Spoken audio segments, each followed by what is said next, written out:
Hello friends, आज आपण general science standard 7चं nutrition in living organism chapter number 4 याचा फर्स्ट व्हिडिओ बघणार आहोत. Now what is mean by nutrition. Nutrition म्हणजे काय होतं? आपल्याला माहिती आहे की आपण जे काही जेवण घेत असतो किंवा आपल्या बॉडीच्या ग्रोथसाठी आपल्याला ज्या कंपोनंट्सची किंवा ज्या जसं आपण कार्बोहायड्रेट्स बघतो, फॅट्स बघतो, प्रोटीन्स आपल्याला माहिती आहे, हे सर्व काय आहेत? All these are the nutrients which are essential for our growth. Okay, that is called as the nutrients. तर ह्या सर्व गोष्टींचा आता आपण कोणते न्यूट्रिएंट्स आपल्याला आवश्यक आहे, कशापासून हे न्यूट्रिएंट्स आपल्याला मिळतात, कोणते फूड फॅक्टर्स आपण घ्यायला हवेत, त्याचा उपयोग काय आहे, याचं डिस्ट्रीब्युशन कसं दिलेलं आहे, हे सर्व आज या व्हिडिओमध्ये बघणार आहोत. त्या अगोदर आपण बघितलेलं होतं माल न्यूट्रिशन. माल न्यूट्रिशन म्हणजे काय होतं, हा कन्सेप्ट आपल्याला अगोदर झालेला आहे. तर माल न्यूट्रिशन म्हणजे काय होतं आहे इथे? It is the state when the required nutrient for a proper functioning of the body are not obtained through the diet. म्हणजे जेवढे कार्बोहायड्रेट्स आपल्याला हवे, जेवढे प्रोटीन्स आपल्याला हवे आहेत तेवढे आपल्याला मिळत नाही आहेत, तर त्या कंडिशनमध्ये आपण त्याला माल न्यूट्रिशन असं म्हणतो. त्यामुळे काय होतं की आपली बॉडीचं जे काही फंक्शनिंग आहे, that functioning are not also perform properly. That is called as the this imbalance diet or over nutrition. म्हणजे कमी प्रमाणात किंवा जास्त प्रमाणात जर का आपण ते घेतो आहे, then it is called as the malnutrition. Then which are the ways to prevent malnutrition. Malnutrition prevent करण्याचे कोणते कोणते वेज आहेत? तर काय म्हटलं त्यांनी? First, taking wholesome food and balanced diet is the way to prevent malnutrition. Wholesome म्हणजे काय होतं? जे सालासकटचं जे अन्न असतं, ज्याला आपण रिफिनिश्ड नाही केलेलं आहे, जे सालासकट आहे त्यामध्ये फायबर्स जास्त प्रमाणामध्ये असतात आणि त्याच्यासोबतच आपल्याला बॅलन्स्ड डाएट घ्यायचं आहे, ज्यामुळे माल न्यूट्रिशन होत नाही. As per our age and type of work we have to manage our diet to prevent malnutrition. ठीक आहे, आपलं जसं एज आहे, आपली जी काही काम करण्याची स्टाईल आहे, त्याच्या अकॉर्डिंगली आपल्याला आपलं जे डाएट असतं ते मॅनेज करायचं असतं. म्हणजे जर का तुमचं ग्रोईंग एज आहे तर तुम्हाला त्याच्या अकॉर्डिंगली फूड घ्यायचं आहे किंवा डाएट घ्यायचं आहे. पण ते जर का तुम्ही बसून काम करत असाल तर त्या कंडिशनमध्ये सुद्धा तुम्हाला तशाच पद्धतीने डाएट घ्यायचं असतं. Now we will see what is nutrition. Nutrition म्हणजे काय होतं? The process of ingesting and using food for energy in living organism. आपण जेवण केलं म्हणजे आपल्याला एनर्जी मिळते. एक दिवस तुम्ही काहीच खाल्लं नाही तर तुम्हाला गळल्यासारखं वाटतं. म्हणजे काय होतं आहे? अशी प्रोसेस ज्यामध्ये आपण फूड इंजेस्ट करतो किंवा घेतो आणि ते फूड युटिलाइज करतो आहे फॉर गेनिंग एनर्जी. ठीक आहे, ही प्रोसेस लिव्हिंग ऑर्गॅनिझममध्ये होते. मग ते प्लांट्स असो किंवा ॲनिमल्स असो, त्या प्रोसेसला आपण म्हणतो न्यूट्रिशन. देन फूडस्टफ्स. फूडस्टफ्स म्हणजे काय आहे? जे आपण जेवण घेतो आहे, the foodstuffs are the substances which are ingested, digested and assimilated. जेवण म्हणजे आपण इंजेस्ट करतो किंवा खातो आहे, त्याला डायजेस्ट करत आहोत आणि त्यापासून एनर्जी आपण गेन करतो आहे, असे जे काही मटेरियल असतात, that is called as the foodstuffs. And these foodstuffs are used for the growth and building health of our body. आपली हेल्थ आणि तसंच आपलं बॉडी बिल्डिंग जे आहे त्यासाठी आपल्याला हे यूजफुल असतात. The nutrients. वेगवेगळ्या प्रकारचे जे फूड कन्स्टिट्युएंट्स असतात ते वेगवेगळ्या याच्यासाठी यूजफुल असतात. म्हणून आपल्या याच्यामध्ये आपल्याला जे काही आपल्या बॉडीच्या रिक्वायरमेंट आहे त्याच्या अकॉर्डिंगली आपण जे फूड घेत असतो त्याला आपण न्यूट्रिएंट्स असं म्हणतो. There are 2 types of nutritions, macro nutrients and micro nutrients. 2 प्रकारचे न्यूट्रिएंट्स आपल्या बॉडीला गरजेचे असतात. त्यामध्ये एक आहे मॅक्रो. मॅक्रो मीन्स जास्त प्रमाणामध्ये ज्याची गरज असते, आणि मायक्रो मीन्स जे आपल्याला कमी प्रमाणामध्ये हवे असतात त्यांना आपण म्हणतो मायक्रो न्यूट्रिएंट्स. आता मॅक्रो न्यूट्रिएंट्स कोणते आहेत आपले? Nutrients required in large quantity are macronutrients. जे न्यूट्रियंट्स आपल्याला लार्ज क्वांटिटीमध्ये हवे असतात, दीज आर द मॅक्रोन्यूट्रियंट्स. जसं कार्बोहायड्रेट, प्रोटीन, फॅट्स और लिपिड्स हे आपल्याला जास्त प्रमाणामध्ये त्याची गरज, आपल्या बॉडीला त्याची जास्त गरज असते. And micronutrient means which are required in small quantity. जसं मिनरल्स अँड विटॅमिन्स ते आपल्याला कमी प्रमाणामध्ये लागत असतात.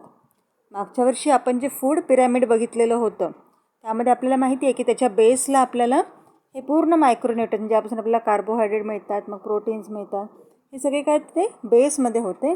आणि तसंच आपण जर का वर जातो जिथे त्या पिरॅमिडचा साईज निमुळता होत जातो, तिथे आपल्याला तिथे मिनरल्स आणि विटॅमिन्स असलेले पदार्थ दिसायला आपण बघितलेले होते. Then autotrophic plants. काय होते ऑटोट्रॉपिक प्लांट्स मीन्स?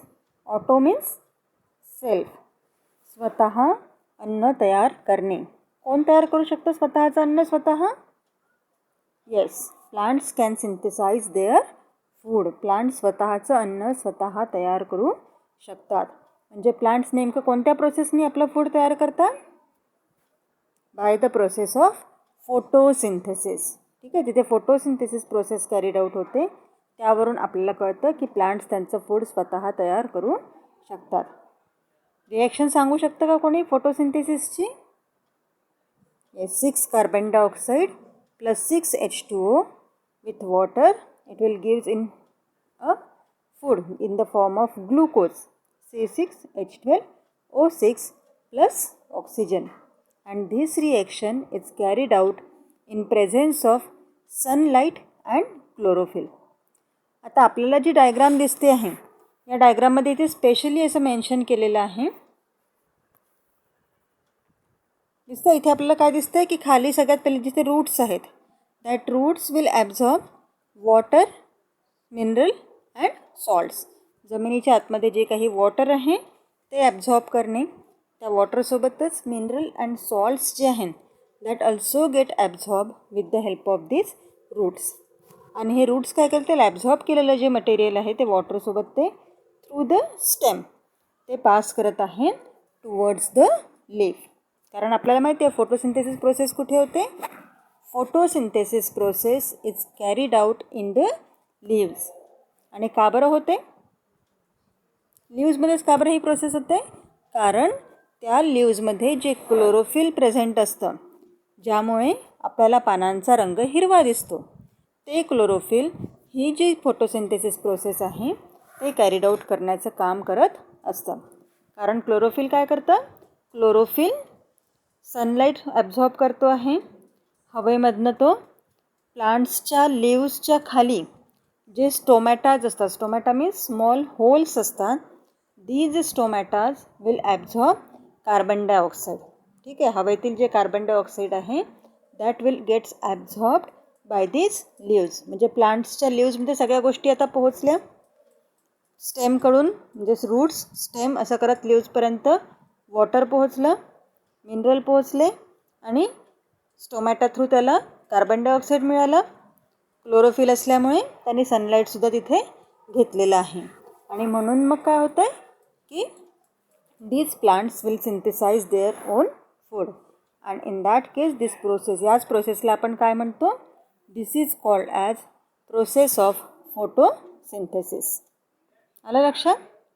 मग आता इथे एनर्जी कोणती कन्वर्ट झालेली आहे? इन दॅट केस एनर्जी आपण यूज केलेली आहे सनलाईटपासनाची. म्हणजे we are using the light energy. And this light energy is converted in to the chemical energy. ठीक आहे, ती कोणत्या ह्याच्यात कन्वर्ट झालेली आहे? Chemical energy. म्हणजे ग्लुकोजच्या फॉर्ममध्ये इथे आपल्याला ती एनर्जी भेटलेली आहे. Okay, that's why this is called as the autotrophic plants, जे स्वतःचं फूड स्वतः तयार करू शकतात. तर आता आपण जेव्हा प्लांट्स बघतो की आपण तिथे म्हटलं की तिथे क्लोरोफिल प्रेझेंट आहे.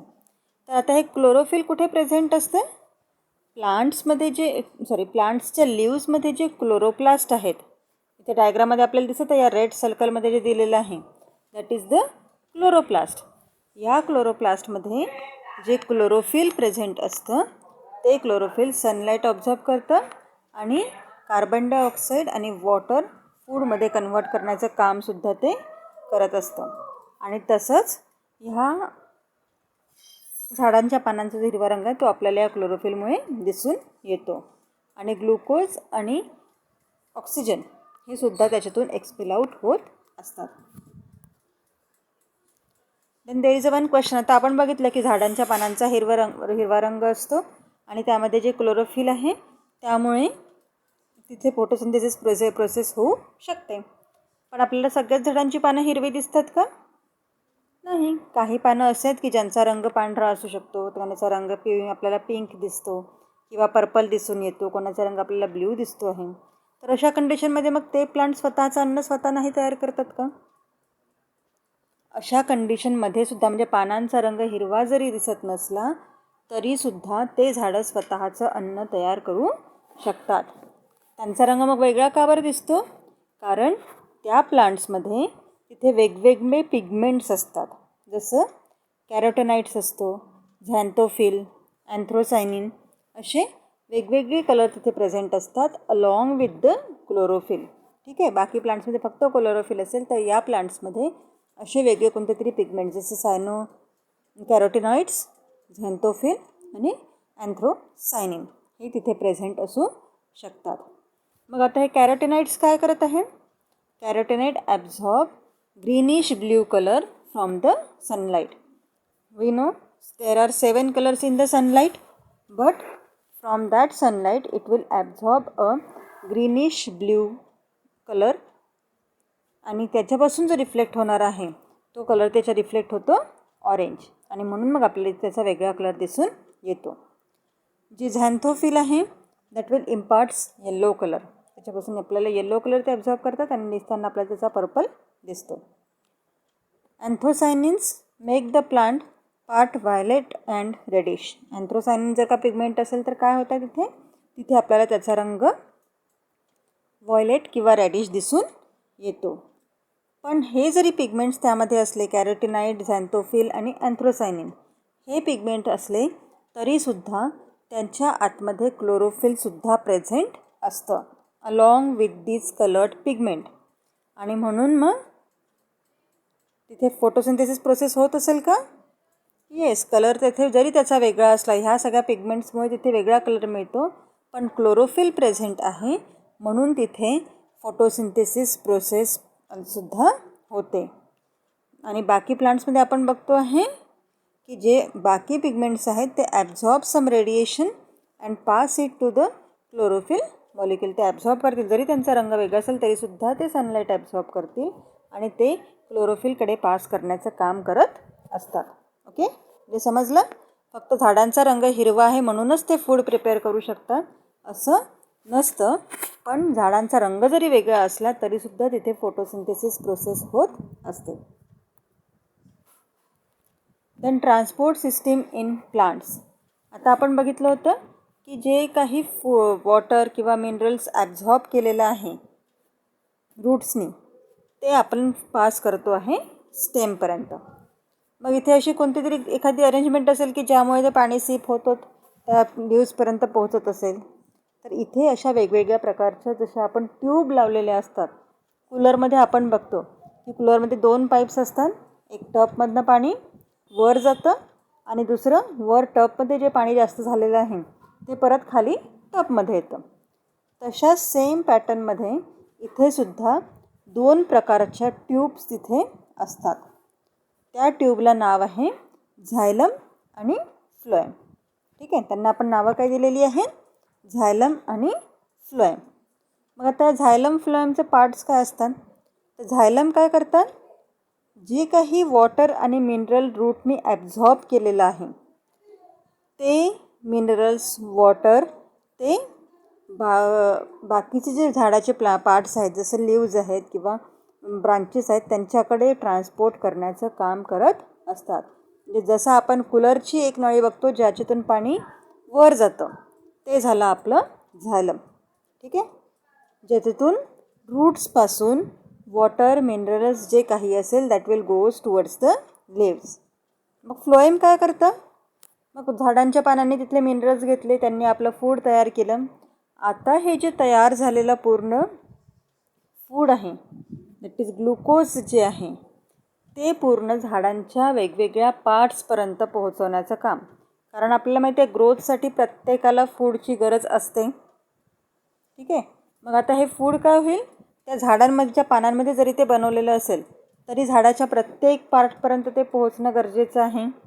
म्हणून मग हे जे फ्लोएम्स असतात ते फ्लोएम काय होतात आहे, they will transfer the food to the different parts of the plants. म्हणजे फ्लोएम कोणता झाला आपल्या कूलरमध्ये, जे आजूबाजूचे पाणी पडणारे, त्या नेटवर जे पाणी पडणारे छिद्र असतात ते होल्स, आणि त्यानंतर मग जो एक मेन पाईप असतो तो, असे दोन्ही काय झाले आपले, ते दॅट आर अवर फ्लोएम. आणि एक्सेस फूड जे काही आहे, सगळ्यांना पूर्ण फूड मिळालेलं आहे, आणि एक्सेस फूड जे इथे आहे त्याला आपण काय म्हणतो आहे, ते एक्सेस फूड परत एखाद्या फ्रूट्समध्ये फॉर्ममध्ये किंवा वेगळ्या कोणत्या तरी प्लांट्सच्या पार्टमध्ये ते साठवून ठेवल्या जात असतं. बाजूच्या डायग्राममध्ये दिसत आहे आपल्याला, की वरच्या डायग्राममध्ये आपल्याला इथे सुद्धा झायलम फ्लोएम दिसत आहे. ते सेक्शन ऑफ लीफ, म्हणजे त्या लीफ्स जेव्हा आपण कट केलेलं आहे तेव्हा त्याच्या आतमधली संरचना आपल्याला तिथे दिसत असते. तर तुम्हाला इथे ब्ल्यू रंगाचं जे दिसतं आहे दॅट इज झायलम, जे पिंक रंगाचं दिसत आहे दॅट इज फ्लोएम. सेम आमचं स्ट्रक्चर आपण घेतो आहे. तर इथे आपल्याला आतमध्ये दिसत आहे झायलम आणि बाहेर जे आहे phloem.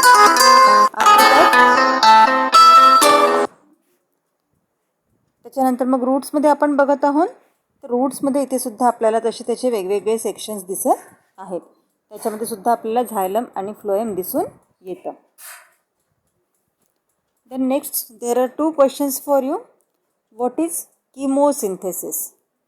Which plant produce their food by chemosynthesis? Chemosynthesis means काय होतं आहे, इथे कोणत्या तरी एखाद्या प्रकारचं वेगळं केमिकल यूज केलेलं आहे. ठीक आहे. जे using carbon dioxide, methane, hydrogen sulphide, हे जर का आपण एनर्जी सोर्स म्हणून यूज करतो आहे, and from that we can synthesise or producing the food, that is called as the chemosynthesis. आणि ही जी chemosynthesis प्रोसेस आहे that is carried out by the bacteria. ठीक आहे. आणि ज्या ठिकाणी सनलाईट पोहोचू शकत नाही त्या ठिकाणी ही chemosynthesis process carried out with the help of bacteria. Then chemosynthetic microbes are not plants. ते प्लांट्स असतात का? नाही, these are not the plants. Means केमिकलच्या प्रतिनिधी जसं आपण बघतो आहे की मिथेन यूज झालेलं आहे, हायड्रोजन सल्फाईड, म्हणजे हे केमिकल्स तिथे यूज केलेले आहेत for the synthesis of the food. आणि म्हणून आपण याला म्हटलेलं आहे chemosynthetic process. Then which are the different substances excreted by plants and why? Plants पासून आपल्याला कोणते कोणते सबस्टन्सेस मिळतात आणि कसे? तर काय केलं त्यांनी, ते प्लांट्सपासून आपल्याला काय म्हणतात, रेझिन्स मिळतात, गम्स म्हणजे ज्याला डिंका आपण म्हणतो, रबर, ऑइल, दीज आर, म्हणजे हे सगळे प्लांट्सचे युजफुल नसतात पण आपल्यासाठी ते तेवढेच इम्पॉर्टंट असतात. Then plants do not have excretory system to give out these substances by the process of diffusion. प्लांट्समध्ये अशी कोणतीच एक्सक्रिटरी सिस्टीम नसते, म्हणून मग तिथे काय होतं, त्यांच्या डिफ्युजन प्रोसेसने ते बाहेर निघतात.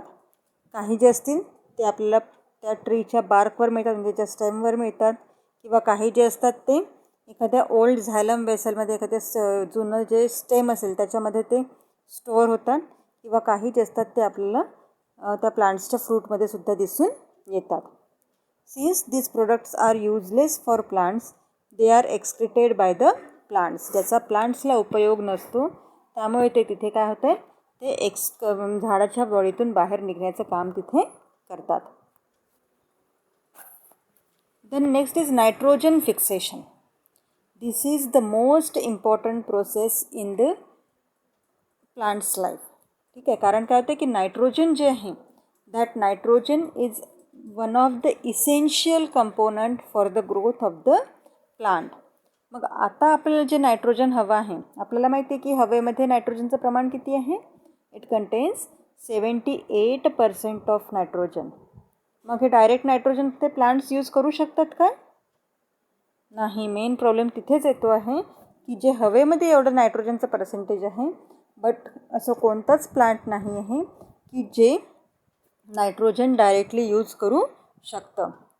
मग काय करावं लागेल आपल्याला की हे जे काही ॲटमॉस्फेरिक नायट्रोजन आहे ते आपण दुसऱ्या कोणत्या तरी फॉर्ममध्ये कन्व्हर्ट करून नंतर मग प्लांटच्या ग्रोथसाठी त्याचा उपयोग करतो. तर ही जी काही कंप्लीट प्रोसेस आहे that is called as nitrogen fixation. त्याला आपण काय म्हटलेलं आहे इथे?